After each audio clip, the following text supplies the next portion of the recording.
माना कीजिए।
जो मिला है फिर न मिलेगा, कभी नहीं कभी नहीं कभी नहीं रे।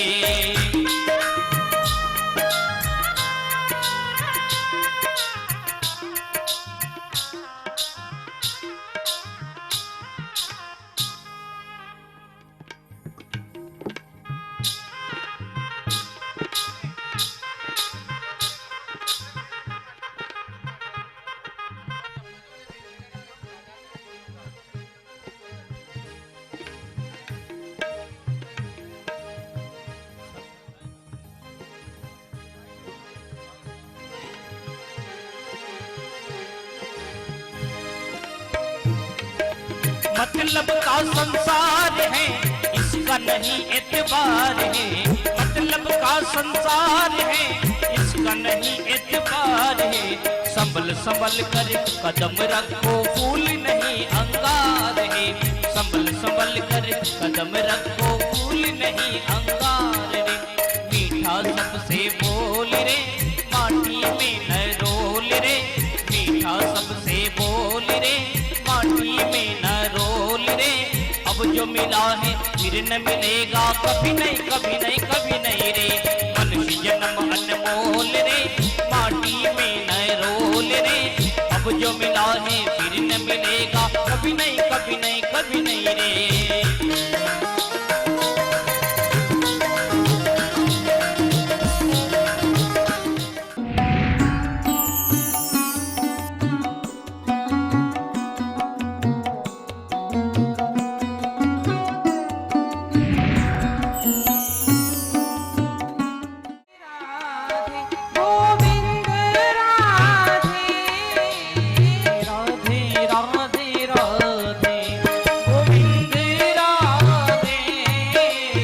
राधे राधे राधे।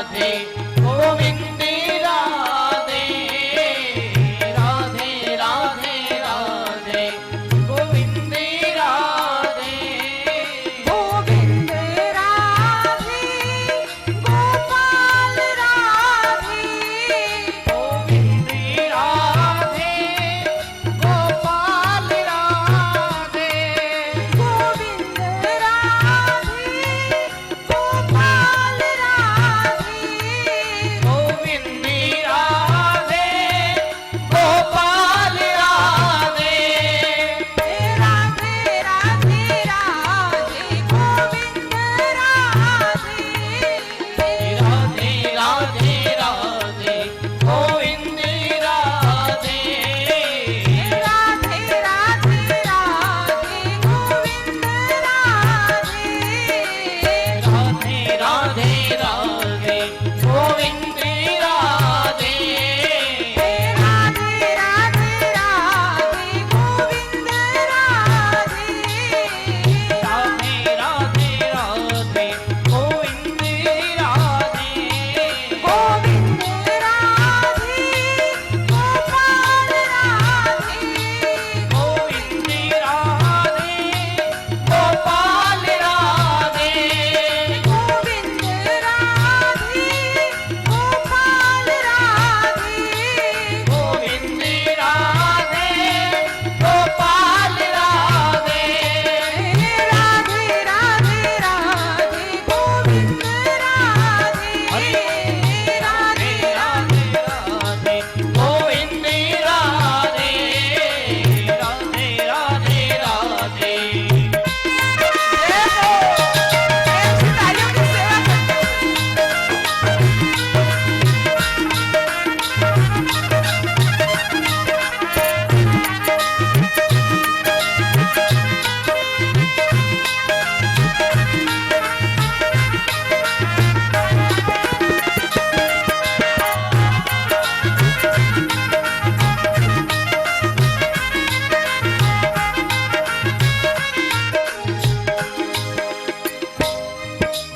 राधे राधे राधे गोविंद राधे राधे राधे राधे गोविंद राधे राधे राधे राधे गोविंद राधे राधे राधे राधे गोविंद राधे गोविंद राधे गोपाल राधे गोविंद राधे गोपाल राधे गोविंद राधे गोपाल राधे गोविंद राधे गोपाल राधे राधे राधे राधे गोविंद राधे राधे राधे राधे गोविंद राधे राधे राधे राधे गोविंद राधे राधे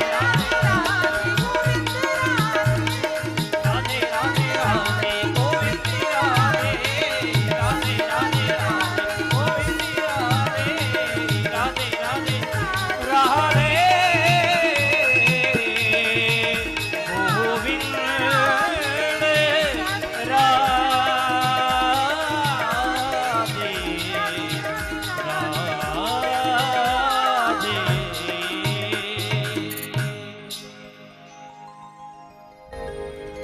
बोलिए कृष्ण कन्हैया लाल की जय, राधे रानी की जय, भागवत महापुराण की जय, सतगुरुदेव भगवान की जय। आइए आप और हम आज की प्रथम दिवस कथा में प्रवेश करते हैं। ठाकुर जी के प्रथम श्लोक का गुणगान करते हुए सच्चिदानंद रूपाय विश्वो प्रत्यादिहितवे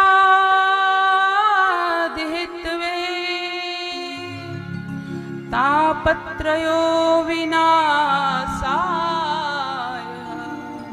श्रीकृष्णं वयं नमः।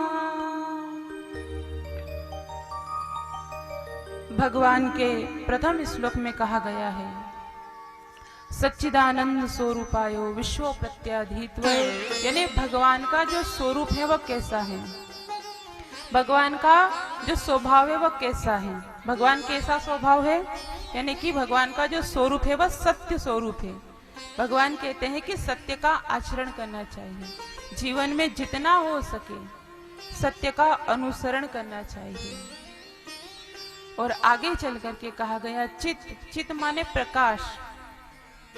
जब हमें कोई पुस्तक पढ़नी होती है तब हमें बल्ब की आवश्यकता होती है, लाइट की आवश्यकता होती है, तब हम उस पुस्तक को पढ़ पाते हैं। लेकिन वो परमात्मा जिसने कभी किसी से ये नहीं कहा कि आप मुझे प्रकाश दीजिए, भगवान का जो स्वरूप है वह चित्त स्वरूप है। भगवान का तीसरा स्वरूप है आनंद, जिसका कभी विनाश नहीं होता। भगवान की जब द्वारिका का विनाश हो रहा था तब भी भगवान के चेहरे पर मुस्कुराहट थी।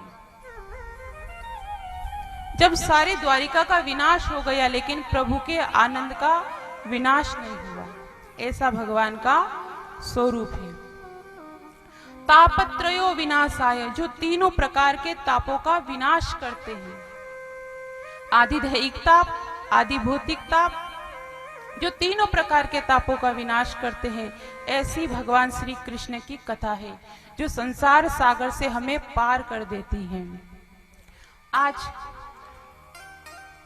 जो कलेश यात्रा का प्रारंभ हुआ था तो थोड़ा समय उधर होने के कारण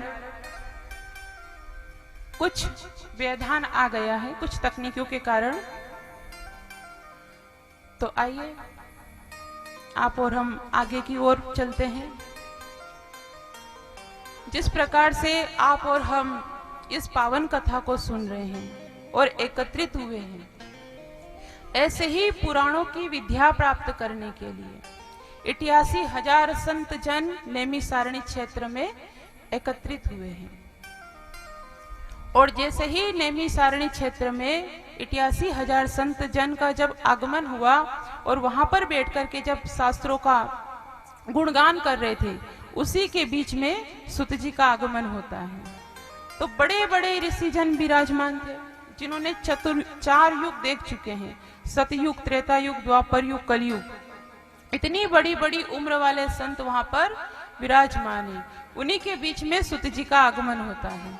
सुत जी को देख करके सभी ऋषि जन खड़े हो जाते हैं। सभी कहते हैं, आइए महाराज, बैठिए महाराज, पधारिए महाराज, बहुत दिन में आए हैं आप, पधारिए।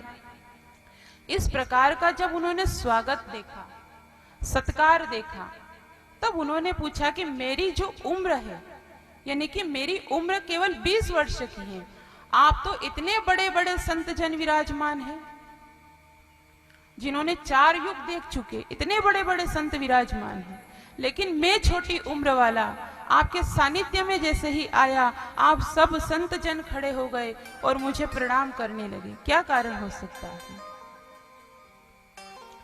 तो कहते हैं कि धन वृद्धा, बल वृद्धा, आयु वृद्धा तथास्तु में, यानी कि कोई धन में बड़ा होता है, कोई बल में बड़ा होता है, कोई प्रतिष्ठा में बड़ा होता है, कोई समाज में बड़ा होता है, कोई पद में बड़ा होता है, लेकिन आप तो ज्ञान में बड़े हैं।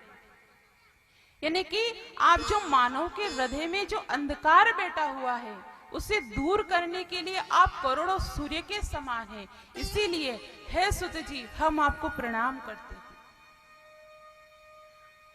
तो आगे चलकर कहते हैं, हमने कथाएं तो बहुत सुनी, लेकिन कथाएं सुनने के बाद में जो आनंद की अनुभूति होती है वो हमें अभी तक प्राप्त नहीं हुआ है। कथा तो हमने बहुत सुनी, लेकिन कथा का क्या सार है, कथा में क्या है, वह सुनना हम चाहते हैं। इसी प्रकार से सुत जी के द्वारा ये सुत जी से प्रश्न करते हैं। 88,000 संत जन सोनकादिक ऋषि वहां पर विराजमान है। कहते हैं कि संत के चरणों का आश्रय ले लेना चाहिए। तो कहते कभी भी संत के पास में जाए, महात्मा के पास में जाए, कभी भी व्यर्थ के प्रश्न नहीं करना चाहिए। कि महाराज हमारी नौकरी कैसे चलेगी, हमारा परिवार कैसे चलेगा। इस प्रकार के प्रश्न को नहीं करना चाहिए। तो इसी प्रकार से कहते हैं कि जब नारद जी ने पृथ्वी की बहुत प्रशंसा सुनी, पृथ्वी बहुत सुंदर है, पृथ्वी पर लोग बहुत सुंदर है, कोई एक बार सत्य बोलता है कि मानो कि हरिश्चंद्र के बाद में इनका नंबर आ गया। इतनी सुंदर पृथ्वी को समझा नारद जी ने, तो नारद जी के मन में आया कि मैं भी पृथ्वी पर घूमा। तो नारद जी जगह जगह पर गए और सभी जगह परिभ्रमण किया, पर नारद जी को कहीं पर आनंद प्राप्त नहीं हुआ, कहीं पर भी शांति प्राप्त नहीं हुई। तो इसी प्रकार से सभी जगह गए लेकिन कहीं पर भी उन्हें शांति प्राप्त नहीं हुई। आगे चल करके एक बड़ा कौतूहल देखते हैं, एक दृश्य देखते हैं कि एक स्त्री वहां पर, एक स्त्री रुदन करती हुई वहां पर बैठी है और उसके दोनों जो पुत्र है वो मूर्छावस्था में पड़े हुए हैं। लेकिन जो युवती है, जो स्त्री है, उसकी कोई मदद नहीं करता। वो सबसे कहती है महाराज मेरी प्रार्थना है, मेरे जो दोनों पुत्र हैं वृद्ध हो गए हैं, आप कृपा करके इन पे कुछ करिए, लेकिन कोई उन पर ध्यान नहीं देता है। इसी के बीच में नारद जी आ गए। नारद जी से कहा थोड़ा सा रुकिए। नारद जी ने कभी किसी स्त्री के पास रुकते नहीं है, लेकिन जैसे ही भक्ति देवी ने कहा कि आप रुकिए तो नारद जी तुरंत रुक जाते हैं। और जो मूर्छा अवस्था में उनके पुत्र पड़े हुए हैं, तो आगे चल करके कहते हैं कि ये आपके जो दोनों पुत्र हैं ये मूर्छा अवस्था में क्यों आ गए। जो दो वृद्ध पुरुष पड़े थे उनका नाम था ज्ञान और वैराग्य, और भक्ति देवी उन दोनों को लेकर के बैठी हुई थी। दोनों वृद्ध हो गए। तो इसी प्रकार से नारद जी से कहा गया कि आप कोई ऐसा कर्म कीजिए कि इनके बुढ़ापे को दूर करिए। नारद जी सभी जगह परिभ्रमण किया, लेकिन उनके बुढ़ापे का दूर करने का कोई उपाय नहीं ढूंढ पाए। अंत में जाकर के आकाशवाणी हुई। आकाशवाणी ने कहा कोई सत्कर्म करो, सत्कर्म करो। लेकिन नारद जी नहीं जानते थे कि सत्कर्म होता क्या है। नारद जी जगह जगह पर गए, लेकिन किसी ने भी उसका उपाय नहीं बताया कि इनकी जो वृद्धावस्था आई है उस वृद्धावस्था को दूर कैसे किया जाए। किसी ने नहीं उपाय बताया। तब नारद जी बद्री विशाल क्षेत्र में आते हैं। यहाँ पर सनकादिक ऋषियों से नारद जी का मिलन हुआ। तब नारद जी के चेहरे पर उदासी को देख करके संत कुमारों ने पूछा, नारद जी आप तो जगह जगह परिभ्रमण करते हैं, फिर आपके चेहरे पर उदासी क्यों है, क्या कारण हो सकता है? क्योंकि कृष्ण के दास होवे ना कभी उदास। आप तो कृष्ण के दास हैं, आप उदास कैसे हो सकते हैं? तब कहते हैं कि मैंने एक कौतूहल देखा था, एक दृश्य देखा था। ज्ञान वैराग्य के बुढ़ापे को दूर कैसे किया जाए। तब संत कुमार कहते हैं इनके बुढ़ापे को दूर श्रीमद् भागवत जी के द्वारा किया जा सकता है। लेकिन कहते हैं मैंने वेद का पाठ किया, वेदांत का पाठ किया, उनसे कोई असर नहीं हुआ, तो भागवत जी से क्या होगा, इससे क्या होगा? तब उन्होंने कहा कि जो वृक्ष होता है ना, उसकी जड़ भी आती है, पत्ते भी आते हैं, फल भी आते हैं, लेकिन जो रस उस फल में मिलता है वो जड़ में नहीं मिलता। जो भागवत जी है वो कल्प वृक्ष है, जो भागवत जी के द्वारा इनके ज्ञान वैराग्य के बुढ़ापे को दूर किया जा सकता है। इसी प्रकार से संत कुमार जी वहां पर विराजमान है और आसन को बिठाया गया, आसन को बिछा दिया गया और वहां पर कहा गया, हे भक्ति माता आप जहां कहीं पर भी हैं आप आकर के विराजमान होइए। इसी प्रकार से कहते हैं कि भागवत जी कैसे जीवों का उद्धार करती है, कैसे हम इस संसार सागर से पार हो सकते हैं। तो कहते हैं कि भागवत जी तो जीते जी सुनना चाहिए, हमारे जीवन का उद्धार करती है, लेकिन मरण के पश्चात यदि भूत प्रेत भी हो तो भागवत जी की कथा को सुन ले तो उसका उद्धार हो जाता है। पर यह कैसे संभव है? तो यहां पर कहते हैं कि जो वर्णासंकर पद्धति के उत्पन्न हुए हैं, यानी वर्णासंकर पद्धति का मतलब यानी पिताजी किसी और बिरादरी की, माता किसी और बिरादरी के, तो ऐसे भी यदि हो तो उनका भी उद्धार भागवत जी कर देती है। तो इसी प्रकार से कहते हैं तुंगभद्रा नदी, तुंगभद्रा नामक एक नदी थी, वहां पर आत्मदेव नाम के ब्राह्मण रहते थे और उनकी पत्नी का नाम था धुंधली। तो जैसे ही आत्मदेव बड़े ही संस्कारी थे, बड़े ही ज्ञानी महात्मा थे, लेकिन उनकी पत्नी थी और बड़ी कर्कशा वाणी की थी, कभी किससे झगड़ा करना, कभी किससे झगड़ा करना, ऐसा स्वभाव आत्मदेव की पत्नी का था। तो यहाँ पर जैसे ही आत्मदेव को जीवन के सारे सुख प्रदान है, लेकिन इनके यहाँ पर एक पुत्र नहीं है।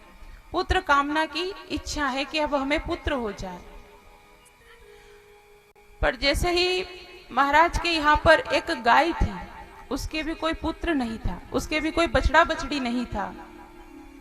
तो यहाँ पर जैसे ही कहते हैं कि पड़ोसियों का आना जाना शुरू हुआ, पड़ोसी कहते हैं महाराज आप रोज तुलसी को जल देते हैं, पर ये कभी हरी भरी नहीं होती है, ये सूख गई। आपके पितृ आपसे खुश नहीं है, आपके भगवान आपसे खुश नहीं है, क्योंकि आपके यहाँ पे पुत्र नहीं है। और जैसे ही सज्जनों ऐसा कहा कि आपके पुत्र नहीं है, तो आत्मदेव जी मन में विचार करने लगे, या तो पुत्र प्राप्त होगा या मैं आत्महत्या कर लूंगा। जैसे ही आत्महत्या करने के लिए जाते हैं, कहते हैं कि आज यदि कोई तो मुझे आशीर्वाद दे, या नहीं तो मैं आत्महत्या कर लूंगा। तो इसी प्रकार से यहाँ पर एक महात्मा जी का आगमन होता है। तो ये नदी के तट पर विराजमान थे आत्मदेव।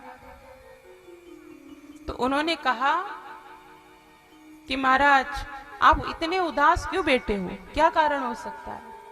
उन्होंने कहा महाराज बात तो कुछ नहीं, बस मेरे कोई संतान नहीं है, कोई पुत्र नहीं है, मेरी जो इच्छा है वो पुत्र कामना की है, कैसे भी हो पर आप आशीर्वाद दीजिए। महात्मा जी कहते हैं कि पुत्र नहीं है, ये भगवान की बड़ी कृपा है। तो कहते हैं कि भगवान की कृपा है पर मुझे पुत्र चाहिए।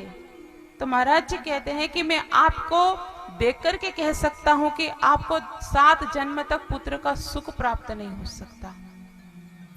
तो कहते हैं महाराज अगर आप आशीर्वाद करें तो 7 जन्म क्या, इसी जन्म में मुझे पुत्र की प्राप्ति हो सकती है। तो महात्मा जी कहते हैं कि आपके यहाँ कोई संतान नहीं है तो ठाकुर जी की बड़ी कृपा है, आप ठाकुर जी को अपना पुत्र मान लो, वो सारे कार्य करेंगे। तो कहते हैं कि यदि पुत्र अगर घर का हो तो माता पिता की यदि गोद भी गंदी करे तो माता पिता उसे प्रेम से स्वीकार करते हैं, कैसे भी हो लेकिन पुत्र मुझे चाहिए। तब कहते हैं महात्मा जी कहते हैं एकनाथ महाराज हैं, एकनाथ महाराज जी कहते हैं कि प्रभु आपकी बड़ी कृपा है। ठाकुर जी से कहते हैं प्रभु आपकी बड़ी कृपा है कि मुझे आपने इतनी संस्कारी पत्नी दी है। क्योंकि जब भी एकनाथ महाराज जब सत्संग करते थे, भजन करते थे, उनकी पत्नी उनका हमेशा संग रहती थी और ठाकुर जी की सेवा करती थी। और कुछ समय बाद विठलनाथ के भगवान के मंदिर पर तुकाराम जी महाराज आते हैं। तुकाराम जी महाराज आकर के कहते हैं महाराज प्रभु ये आपकी बहुत बड़ी कृपा हुई कि आपने जो मुझे पत्नी दी वो कर्कशा दी, मतलब कटु शब्द बोलने वाली, कभी भी अच्छा नहीं बोलने वाली। तो तुकाराम जी महाराज ठाकुर जी का धन्यवाद करते हैं और कहते हैं प्रभु ये तो आपकी बड़ी कृपा हुई है कि आपने मुझे कर्कशा पत्नी दी है, अगर अच्छे सुंदर देते तो मैं दिन भर उसे देखा रहता, उसके आगे पीछे डोलता, ये तो बड़ी आपकी कृपा है। तो एक और संत कहते हैं, भक्त मेहता नरसी कहते हैं प्रभु ये तो बहुत बड़ी आपकी कृपा है कि मेरी पत्नी संसार को छोड़ करके चली गई, यानी कि अब मुझे भजन के लिए कोई रोक नहीं सकता। तो तीनों संत अपने आप में खुशल है। एक की पत्नी संसार को छोड़ के चली गई, एक अनुकूल है, एक प्रतिकूल है, पर तीनों संतों को खुशी है।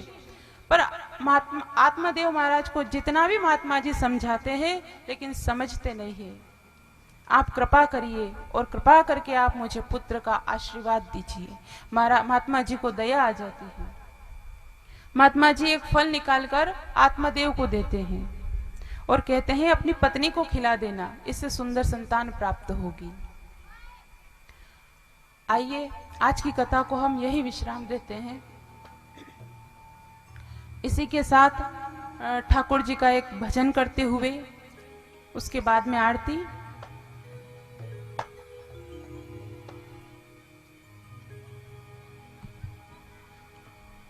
जो कर्माबाई थी वो ठाकुर जी से बड़ा ही प्रेम करती थी, लेकिन एक दिन ऐसा अवसर आया कि कर्माबाई के पिताजी को कहीं जाने का अवसर प्राप्त हुआ। तो कर्माबाई कहती है, तो ठाकुर जी के लिए थाली का खिचड़ा लेकर के, थाली में खिचड़ा भर करके ले जाती है। थाली भर कर ल्याही खिचड़ो, थाली भर कर ल्याही खिचड़ो, ऊपर घी की बाट की, झीमो मारा श्याम धनी, झीमावे बेटी जाट की, झीमावे बेटी जाट की। थाली भरी ने लाई खिचड़ो, ऊपर घी की बाट की, झीमो मारा श्याम धनी, झीमावे बेटी जाट की, झीमावे बेटी जाट की। थाली भर कर ल्याही खिचड़ो, ऊपर घी की बाट की, झीमो मारा श्याम धनी, झीमावे बेटी जाट की, झीमावे बेटी जाट की। थाली भरी ने लाई खिचड़ो। जय हो।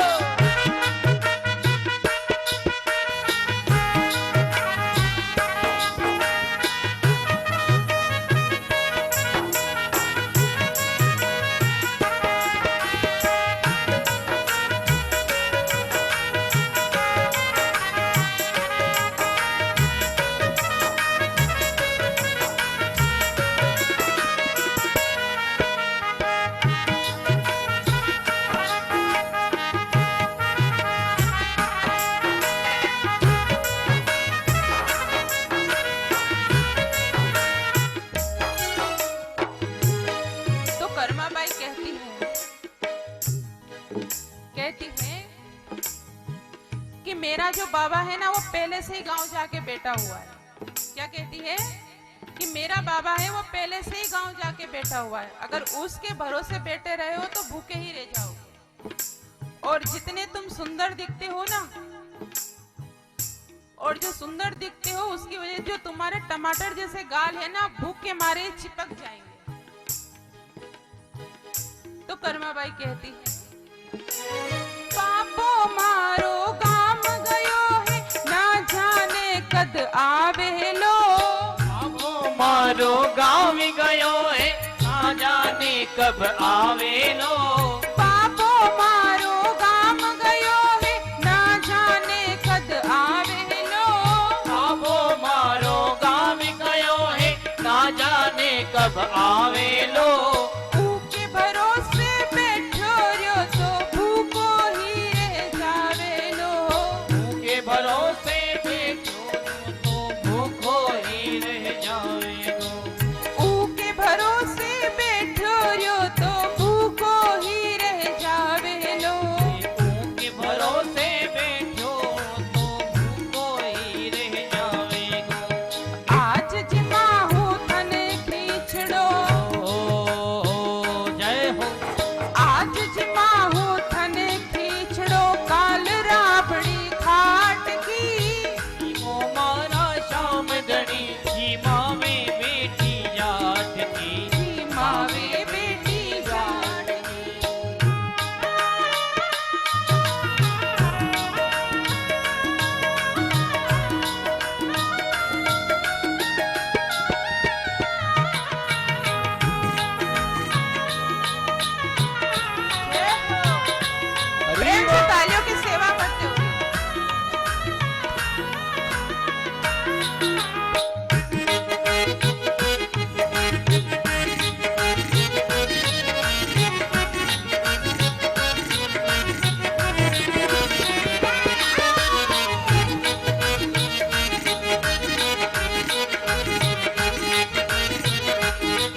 बार बार देखती है और कहती है कि अभी तक भोजन किया है कि नहीं, कुछ खाया है कि नहीं।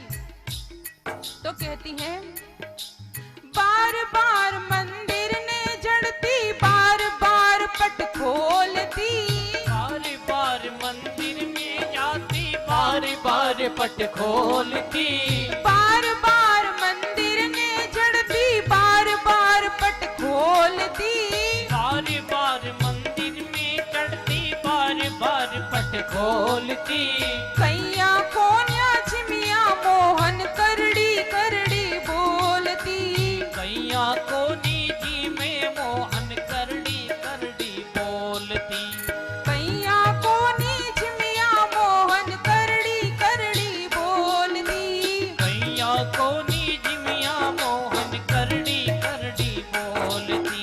कर्माबाई कहती है कि अगर आप नहीं झिमोगे तो मैं भी नहीं खाऊंगी, चाहे कितना भी प्रयास कर लो। तो कर्माबाई कहती है कि अगर आप झिमोगे उसके बाद ही तो मैं खाऊंगी।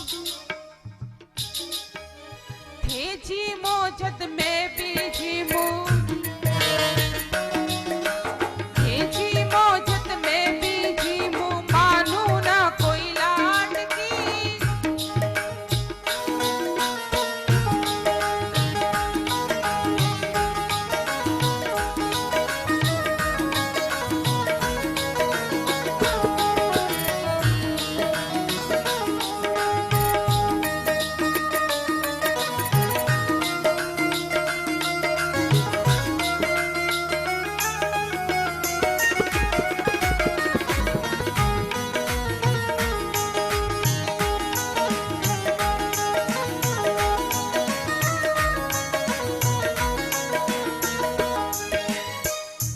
तो फिर देखती है,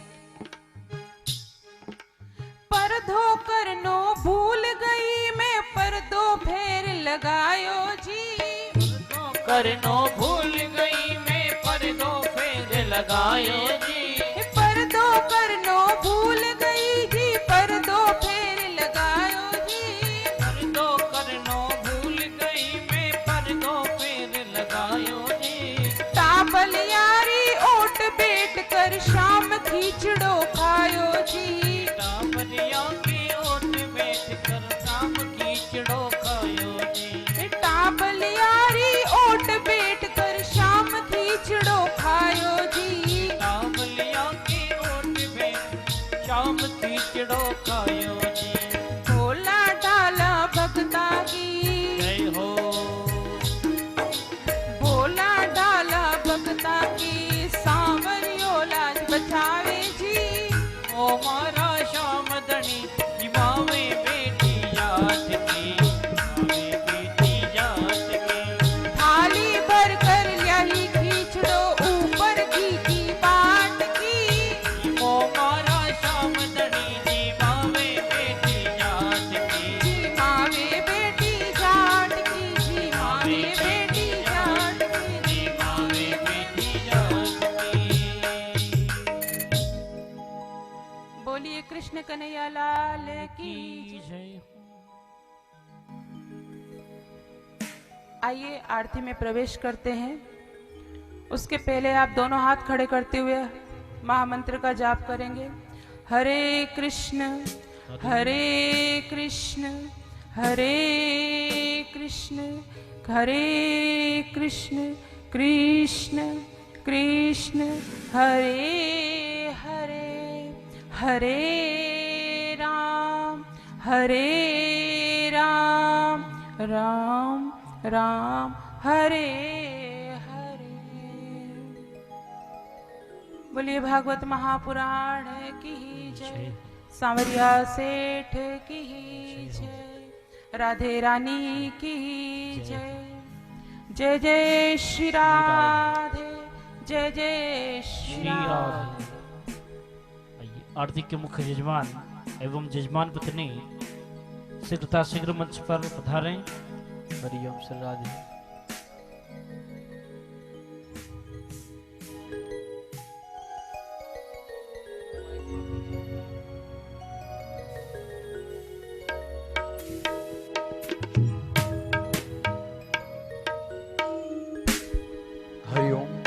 हाँ, आरती के यजमान बंधु सभी वहां से उठकर आगे आ जाएंगे। बोलिए भागवत महापुराण की जय।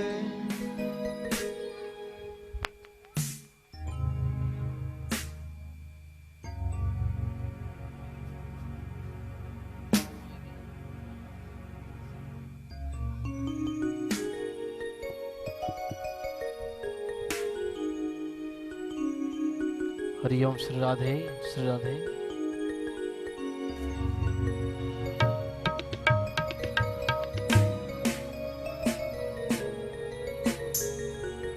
हरि ओम दीपकं प्रज्वलन्ति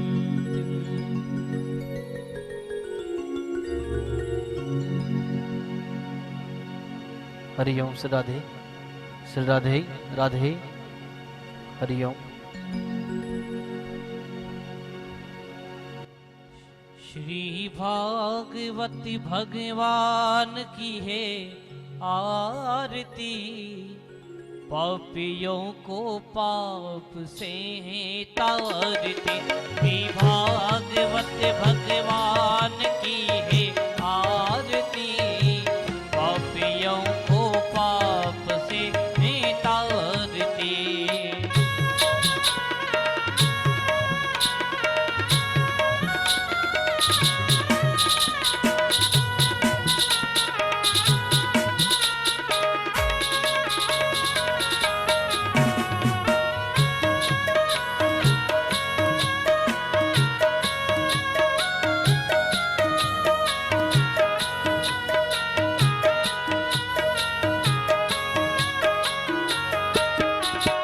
यह अमर ग्रंथ यह मोक्ति पंथ यह पंचम वेद निराला, नवि ज्योति जगाने वाला।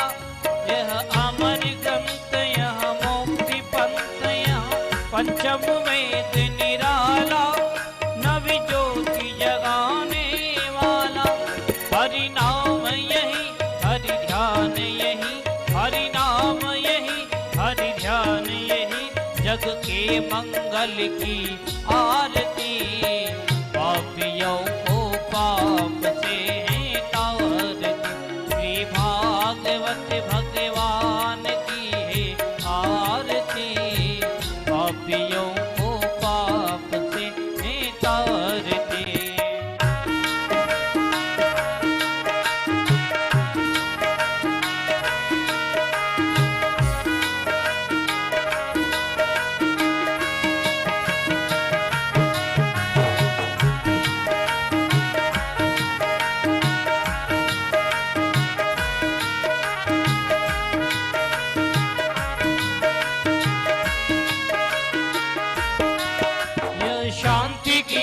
पावन पुनीत पापों को मिटाने वाला, हरि दर्श कराने वाला। यह सुख करनी या दुख हरनी, यह सुख करनी यह दुख हरनी। श्री मधुसूदन की आरती, पापियों को पाप से है तारती। श्री भागवत भगवान की है आरती, पापियों को पाप से है तारती।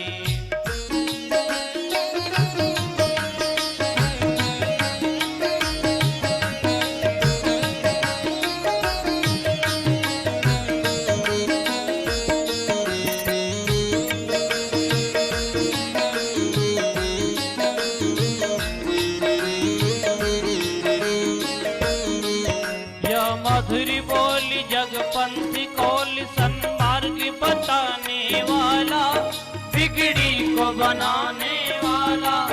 श्री राम यही घनश्याम यही, प्रभु के महिमा के आरती। पापियों को पाप से आरती, श्री भागवत भगवान की है आरती। पापियों को पाप से तारती, पापियों को पाप से तारती। कर्पूर गौरम करुणावतारम संसार सारम भुजगेंद्रहारम सदा वसन्तं हृदयारविन्दे भवं भवामि सहितं नमामि भवं भवामि सहितं नमामि हरे राम राम राम हरे हरे हरे कृष्णा कृष्ण कृष्ण हरे हरे हरे राम राम हरे हरे हरे कृष्णा कृष्ण कृष्ण हरे हरे हरे राम राम राम हरे हरे हरे कृष्णा कृष्ण कृष्ण हरे हरे कृष्णा हरे कृष्णा हरे हरे हरे हरे हरे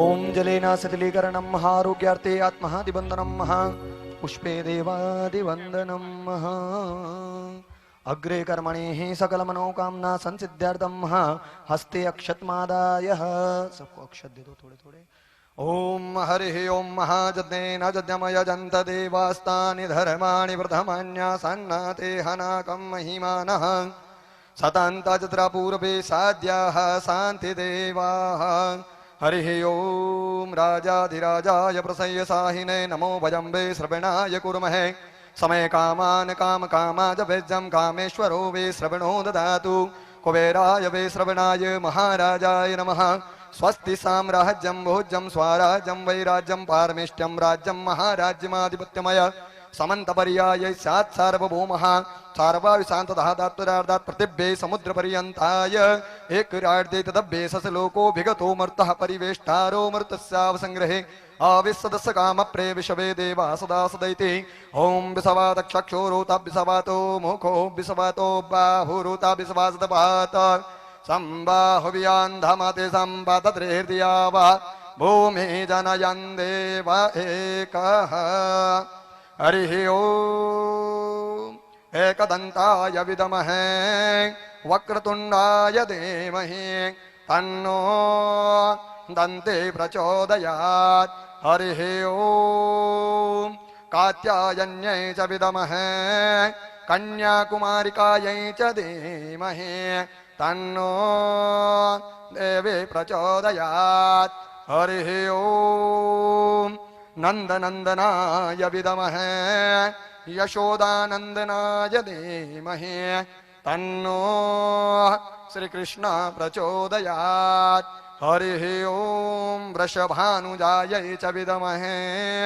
कृष्णप्रियायै च धीमहि तन्नो श्रीराधा प्रचोदयात् हरिः ओम